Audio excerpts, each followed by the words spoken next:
in Genesis 35, we see Jacob and Esau, who have now kind of reconciled, part ways for the simple fact that the land isn't big enough for all of their herds and flocks.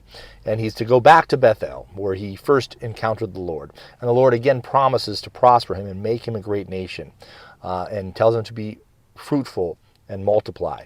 Again, giving that portion of the mandate, right, to be fruitful and populate the earth, which we're continued to call to do until the Lord would tarry.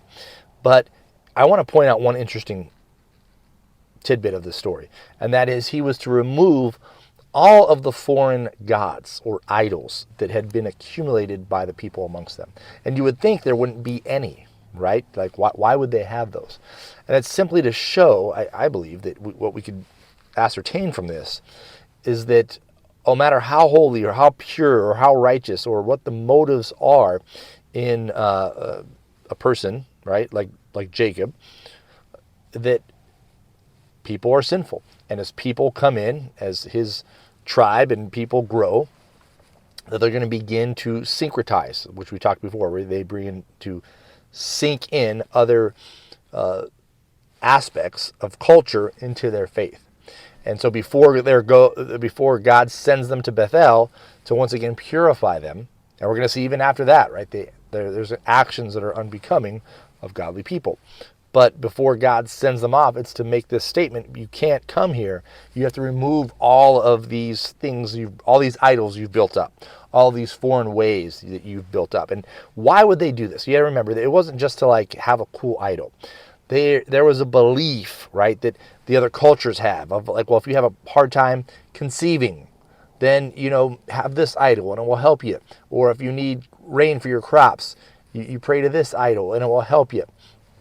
And so there was a rhyme and reason to it. And so oftentimes people, hey, God, Yahweh, he's the one true God. But these guys over here said they had success by doing this methodology. So we'll see that today. People turn to psychology, people turn to health and fitness, all these different things to solve their problems.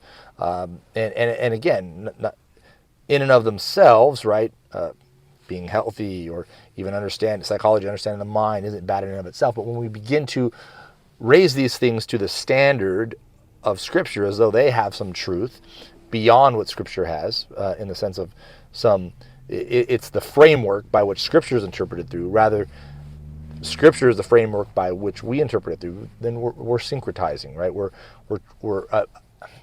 aiming to find some truth apart from God. And God has made his truth very simple and basic. He's laid it out in his law, the Ten Commandments. He's laid it out in the Proverbs, right, of certain wisdom that we're to exhibit. He's laid it out in the gospel of how we're to love even our enemies. And so he spells out very basic truths that we're all called to live by. And oftentimes people try to complicate that and bring other things in.